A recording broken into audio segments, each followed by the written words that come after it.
پہلی بات تو یہ ہے کہ جسم روحانی وجود کی طرف حرکت کر ہی نہیں سکتا، کیونکہ روحانی وجود جو ہے اس کا کوئی دائرہ نہیں ہے اور ایسا مقام نہیں ہے جو جسم کسی کے جسم سے الگ ہو۔ روحانی وجود کو سمجھنا، خصوصاً خدا کے وجود کو سمجھنا تو انسان کی طاقت سے باہر ہے، مگر مثالوں کے ذریعے میں بات سمجھا سکتا ہوں۔ ریڈیشن ہے جو ہر طرف پھیلی ہوئی ہے، اور اس کمرے میں بھی ٹیلی ویژن، ریڈیو، بے شمار قسم کی ریڈیشن ہے جس کو ہم آلوں کے ذریعے معلوم کر سکتے ہیں، مگر موجود ہے۔ تو اگر آپ سے میں کہوں کہ آپ بی بی سی کی ریڈیشن کی طرف ذرا حرکت فرمائیے تو کیا کریں گے آپ؟ کوئی سمت ایسی ہے جس طرف آپ جائیں؟ ناممکن ہے، اس لیے کہ اب وہ وہاں بھی ہے جہاں آپ بیٹھے ہوئے ہیں۔ تو سوال یہ ہے کہ حضرت اقدس محمد رسول اللہ صلی اللہ علیہ وآلہ وسلم کا معراج اگر جسمانی تھا اور خدا کی سمت میں تھا یا سمت میں تھا، تو کیا خدا وہاں نہیں تھا جہاں رسول اللہ صلی اللہ علیہ وسلم تھے؟ اور اگلا سوال یہ ہے کہ قرآن کریم نے اس کو بیان ایسے کیوں کیا؟ اسریٰ بعبدہ لیلا من المسجد الحرام الی المسجد الاقصی، خدا تو ساتھ لے کے چلا ہے۔ اسریٰ بہ کا مطلب ہے اللہ لے کے چلا ہے، تو جب اللہ لے کے چلا تو وہاں تھا تو کسی اور جگہ لے جانے کی کیا ضرورت تھی اگر خود ہی دکھانا تھا اپنے آپ کو؟ کیا رسول اللہ صلی اللہ علیہ وسلم کے قلب مطہر پر خدا ہمیشہ جلوہ گر نہیں رہتا تھا؟ اس لیے یہ جو مادی سوچ کے علماء ہیں، یہ ایسی صدیوں کی پیداوار ہیں جہاں علم محدود تھا اور جہاں تماشا بینی پر زور زیادہ شروع ہو چکا تھا۔ انہوں نے اس کو ایک ایسا معجزہ بنا کے پیش کیا گویا دنیا میں کبھی کسی نے ظاہر نہیں کیا، اس لیے جسمانی ہے، اور جسمانی معجزے میں زیادہ شان سمجھی، جبکہ جسمانی معجزے میں خدا کی بھی حتک ہے اور رسول اللہ صلی اللہ علیہ وسلم کی بھی، کیونکہ وہ کائنات کا کنارہ جس سے پرے یہ کہتے ہیں کہ خدا تھا، اور رسول اللہ صلی اللہ علیہ وسلم اور خدا کے درمیان حد فاصل کے طور پر ایک بیری کا درخت اگا ہوا تھا۔ اب یہ تصور اس دنیا میں زندہ رہ سکتا ہے؟ اور تمسخر کی حد ہے کہ خدا نے وہاں حد فاصل کے نیچے بیری اگانی تھی ایک، اور وہ کب سے کیا کر رہی وہاں بیٹھی ہوئی، اور بیری سے آگے آپ نہیں جا سکے جبکہ بیری آپ سے آگے تھی، تو گویا بیری خدا کے قریب تر تھی رسول اللہ صلی اللہ علیہ وسلم کے مقابل پر۔ اس لیے یہ گستاخی ہے خدا کی بھی اور رسول اللہ صلی اللہ علیہ وسلم کی بھی۔ اور سفر کتنا ہے؟ سائنسدان کہتے ہیں 15 بلین سال سے لے کر 20 بلین روشنی کے سال تک کا سفر۔ میں نے قرآن کریم سے کیلکولیٹ کیا ہے تو یہ 18 بلین اور 18.25 بلین یہ بنتا ہے، وہ زمانہ جب سے دنیا بنی ہے۔ تو اگر 18 بلین ہو چکے ہوں تو ابھی 1/4 بلین سال یعنی 25 کروڑ سال، نہ 250 کروڑ سال ابھی دنیا کے زندہ رہنے میں، قائم رہنے میں باقی پڑے ہوئے ہیں۔ تو یہ مولوی یہ مانتے ہیں کہ رسول اللہ صلی اللہ علیہ وسلم جسمانی طور پر روشنی کی رفتار سے اربوں گنا زیادہ رفتار کے ساتھ وہاں پہنچائے گئے جہاں خدا کا قانون کہتا ہے کہ کوئی چیز اس سے زیادہ تیز رفتار سے حرکت نہیں کر سکتی، اور پھر واپس بھی آ گئے، اور رستے میں نمازیں بھی پڑھائی ہیں، اور وہ نمازیں اس تیز رفتاری سے پڑھائی گئی ہیں کہ ابھی کنڈی ہل رہی تھی کہ واپس بھی پہنچ گئے۔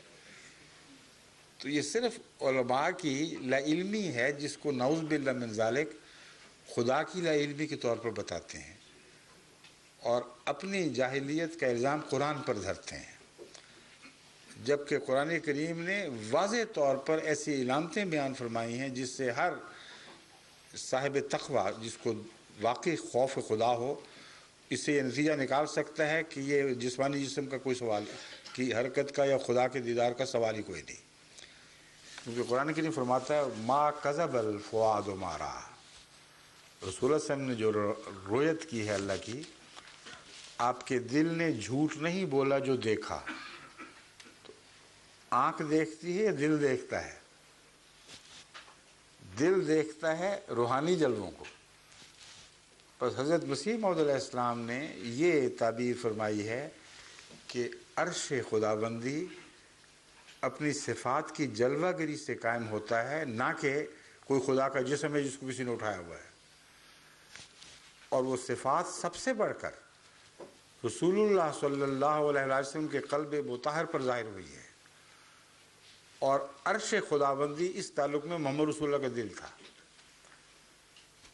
اور کسی جسمانی حرکت کی ضرورت نہیں، کیونکہ خدا جلوہ گر ہوا ہے حضرت محمد رسول اللہ صلی اللہ علیہ وسلم پر، اور اپنی ان صفات سے آپ کو متوطع فرمایا، اس کا علم بخشا جو اس سے پہلے دیگر انبیاء کو نہیں بخشا گیا تھا. اور پھر آپ کی امت کا مرتبہ ظاہر فرمایا، اور آئندہ آنے والے واقعات کا اس میں ذکر ہے.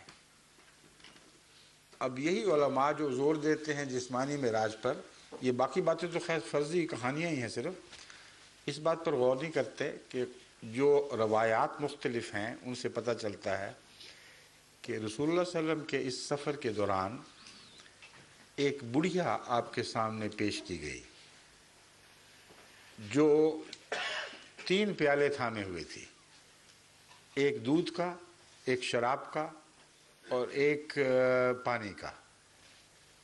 اس نے جب پیش کیے تو رسول اللہ صلی اللہ علیہ وسلم نے دودھ کا قبول فرما لیا اور شراب اور پانی کا رد کر دیا.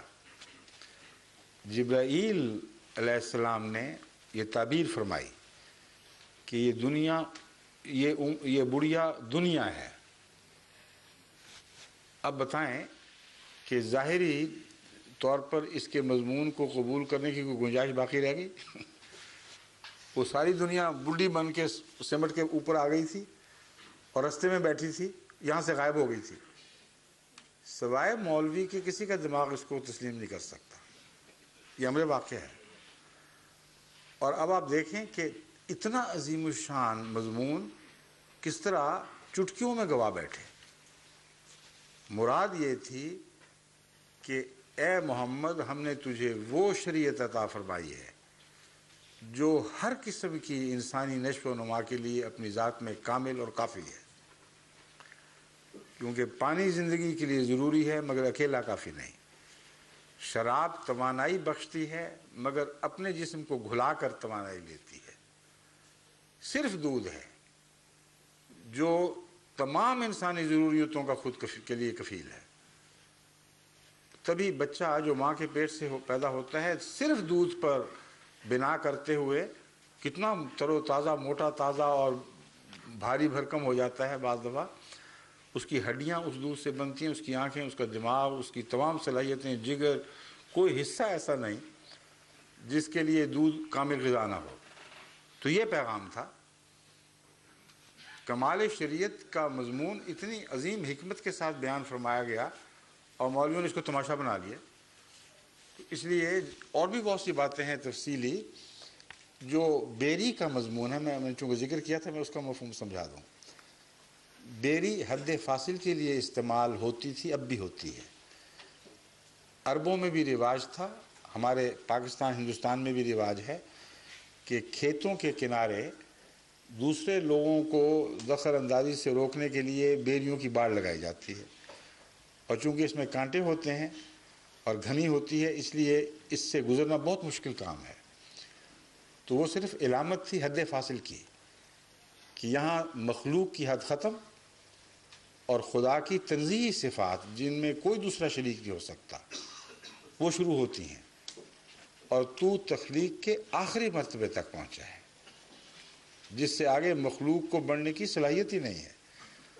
کتنے عظیم الشان مضامین ہیں جن کو کھیل تماشا بنا لیا گیا.